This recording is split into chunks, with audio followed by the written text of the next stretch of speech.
نحمده ونصلي ونسلم على رسوله الكريم. اما بعد، معزز سامعین کرام، صدر محفل اور اس فورم کے سجانے والے رابطہ فورم انٹرنیشنل کے محترم جناب نصرت مرزا صاحب و دیگر معزز سامعین کرام، السلام علیکم ورحمۃ اللہ وبرکاتہ. میں بہت مشکور ہوں ہر شخص کی طرح جو یہاں پر آ کر مائک پر اپنی گفتگو کرے گا کہ پہلے شکریہ انسانوں کا ہے، وہی شخص شکر گزار ہوتا ہے اللہ تعالیٰ کا. یقیناً ایک انتہائی نازک اور حساس ایشو کے اوپر یہ فورم بلایا گیا ہے اور یہ گفتگو کی جا رہی ہے. ہر شخص کا اپنا نقطہ نظر ہے اور یقیناً ایک آزاد اور تہذیب یافتہ معاشرے میں اپنا نقطہ نظر کسی پر تھوپنا یہ مناسب بات نہیں ہے. ہر شخص یہاں پر کھل کر اپنی رائے کا اظہار کرنے میں آزاد ہے. ماشاءاللہ میں مبارکباد اس پر بھی پیش کرتا ہوں کہ انہوں نے اتنی آزادی کے ساتھ اپنی گفتگو اور اپنا نقطہ نظر مافی الضمیر بیان کرنے کے لیے یہ موقع عنایت فرمایا. میں تحریک لبیک یا رسول اللہ صلی اللہ تعالیٰ علیہ وسلم جو امیر المجاہدین علامہ حافظ خادم حسین رضوی صاحب دامت برکاتہ اللہ عالیہ کی قیادت میں 1.5 سال قبل سیاسی جماعت کے طور پر منظر عام پر آئی اور اب الحمدللہ میں سمجھتا ہوں کہ کراچی میں اس کو تعارف کی ضرورت نہیں ہے اور پاکستان میں بھی تعارف کی ضرورت نہیں ہے، بلکہ عالمی میڈیا میں بھی اس کو تعارف کی ضرورت اب نہیں رہی. تحریک لبیک یا رسول اللہ صلی اللہ تعالی وسلم کے قائد اور امیر علامہ خادم حسین رضوی صاحب کے پیغام کی صورت میں آپ کے سامنے یہ بات عرض کروں کہ اس قائد نے ہمیں یہی پیغام دیا کہ باتیں 70 سال سے ہم کر رہے ہیں. 70 سال ہو گئے، کشمیر آزاد نہیں ہو سکا. باتیں ہی باتیں ہیں. ہاں البتہ کچھ گروہ، کچھ گروپس، مخلصین کے کچھ حلقے گاہے گاہے اخلاص کے ساتھ اس قوس سے وابستگی ظاہر کرتے رہے اور اس اخلاص کی ہی برکت ہے کہ آج یہ ایشو زندہ ہے. اگر اخلاص نہ ہوتا تو آج یہ ایشو مردہ ہو چکا ہوتا. ہم محض رو رہے ہوتے، سر پیٹ رہے ہوتے. لیکن آج یہ بات بڑے فخر سے کہی جا سکتی ہے کہ جس طرح اخلاص کے ساتھ اس تحریک کو آگے بڑھایا گیا، الحمدللہ یہاں آنے والے اب تک ہر مقرر نے اس بات کی طرف اشارہ کیا. مجھ سے قبل جمال صاحب نے بھی کہا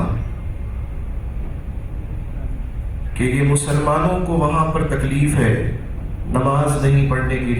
پڑھنے کی اجازت نہیں ہے، تراویح کی اجازت نہیں ہے، جمعہ پڑھنے کی اجازت نہیں ہے. یعنی بیسیکلی کشمیر کا مسئلہ محض جغرافیائی سرحدوں کا مسئلہ نہیں ہے، بلکہ یہ نظریاتی سرحدوں کا بھی مسئلہ ہے. بڑا عجیب لطیفہ ہوتا ہے کہ جب کوئی بات ہوتی ہے تو تالیوں کی آواز آ جاتی ہے. جی ہاں، بہت عجیب سی بات ہے یہ. بلکہ بعض دفعہ ایسا بھی ہوتا ہے کہ ہم ظلم کا بیان کر رہے ہوتے ہیں اور دوسری طرف سے تالیاں پیٹی جا رہی ہوتی ہیں. عجیب لطیفہ ہے. کسی نے کہا کہ اہلیہ سے بات کر رہے تھے، کہا کہ بھائی میں کیا حال ہے بچوں کا، بیگم کم سنتی تھی، کہنے لگی بھرتا بناؤں گی. یعنی کہو کچھ اور جو رسپانس ہے اس کا وہ کچھ اور آتا ہے. تو بہرحال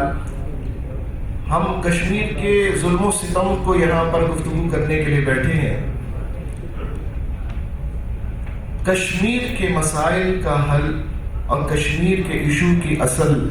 وجوہات صرف جغرافیائی مسائل نہیں ہیں، بلکہ جس طرح پاکستان بننے کی اساس ہمارے بزرگوں کے مطابق صرف جغرافیائی ایک خطہ وطن کا حصول نہیں تھا، بلکہ اقبال کی زبان میں اگر ہم کہیں تو اقبال نے تو ایک موقع پر یہ بات سمجھانے کی کوشش کی جب لوگوں نے کہا کہ وطن جو ہے وہ جو قوم ہوتی ہے وہ وطن سے بنتی ہے، اقبال نے اس کا رد کیا اور کہا کہ سرود بر سر منبر جملت از وطن است، جبے خبر سے مقام محمد عربیس۔ جو لوگ کہتے ہیں منبر پہ بیٹھ کر کہ ملت وطن سے ہوتی ہے، انہیں حضور کے مقام کا پتہ ہی نہیں ہے،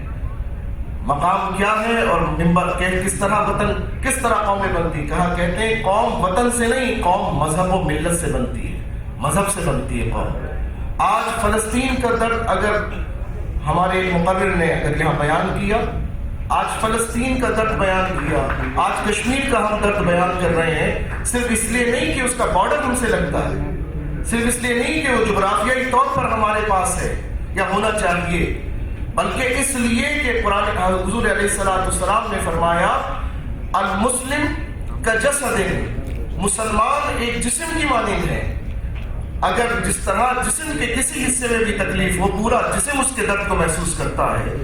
اسی طرح سے مسلمان فلسطین کا ہو درد پاکستانیوں کو محسوس ہوگا، مسلمان کشمیر کا ہو درد پاکستانیوں کو محسوس ہوگا، اس لیے نہیں کہ کشمیری اور پاکستانی اور فلسطینی کا لقب، نہیں، اس لیے کہ ان کی جو اساس ہے وہ لا الہ الا اللہ محمد رسول اللہ، بنیاد ہماری نظریاتی ہے، اور جو اس نظریاتی اساس اور بنیاد کو بھلا کر محض جغرافیائی اساس کی بنیاد کو دیکھیں گے تو وہ کبھی بھی کامیابی حاصل نہیں کر سکیں گے۔ یہ ہمارا اپنا نظریہ، یہ ہماری سوچ ہے، ہم تھوپ نہیں رہے کسی کے اوپر، لیکن میں اپنی بات اپنا معافی ضمیر آپ کے سامنے رکھ رہا ہوں، دعوت فکر دے کر جاؤں گا انشاءاللہ تعالی۔ ہماری نظریاتی اساس ہے پاکستان کا مطلب کیا، لا الہ الا اللہ، یہ نظریاتی اساس ہے، جغرافیائی اساس نہیں ہے، محض جغرافیائی اساس بھی ہے لیکن نظریاتی اساس پہلے ہے۔ تو جو پاکستان بننے کے وقت کا جو نظریہ تھا اور جو رویہ تھا اور جو خواہشات تھی وہاں کے لوگوں کی، اس وقت کشمیر کی بھی وہی خواہش ہے اور کشمیریوں کی بھی وہی خواہش ہے، اس لیے کہ کشمیر سے ہمارا رشتہ کیا، لا الہ الا اللہ، کشمیریوں سے رشتہ کیا، لا الہ الا اللہ۔ آج مولانا برکاتی جن کی آپ اگر ویڈیو دیکھیں کہ جس طرح سے وہ نعرے لگا رہے، انہیں بھی گرفتار کر لیا گیا اور پکڑ لیا گیا، مولانا سرجان برکاتی صاحب، آپ ملاحظہ فرمائیے کہ وہ کس طریقے سے اپنے جذبات کا اظہار کر رہے ہیں۔ یہ محض جغرافیائی ایک خطے کے حصول کی تحریک نہیں ہے، بلکہ یہ اس نظریاتی جو تکمیل پاکستان کی تحریک کا یہ اگلا حصہ ہے۔ اس کو ہم نے اگر محض جغرافیائی خطے کے حصول کی بات سمجھی تو ہم نے کچھ نہ سمجھا۔ انشاءاللہ اگر نظریاتی بنیادوں پر ہم نے کنسسٹنسی کے ساتھ، استقامت کے ساتھ اور مستقل مزاجی کے ساتھ اخلاقی، سفارتی اور کشمیروں کی مدد اور حمایت جاری ساری رکھی، انشاءاللہ تعالی کشمیر بہت جلد فتح ہوگا، لیکن ہمیں نظریاتی بنیادوں پر اس کو سمجھنے کی ضرورت ہے۔ یہ قرارداد جو آج ترتیب دی گئی، چونکہ میں بہت معذرت چاہتا ہوں، میں خود اس کو پسند نہیں کرتا، لیکن میں یہاں نہیں آ رہا تھا، معذرت کی تھی میں نے کہ چونکہ پہلے سے کہیں کمٹمنٹ ہے جانا ہے، انہوں نے کہا آپ چاہے تھوڑی دیر کے لیے آ جائیں، تو میں اس بات کو اچھا نہیں سمجھتا کہ اپنی گفتگو کریں اور چلا جائے، لیکن بہت معذرت کے ساتھ کہ مجھے جانا ہے اور میں نے اسی لیے آپ سے پہلے اجازت طلب کی ہے۔ یہ جو قرارداد کے جتنے بھی نکات ہیں، تحریک لبیک یا رسول اللہ ان تمام نکات سے اتفاق کرتی ہے، تحریک لبیک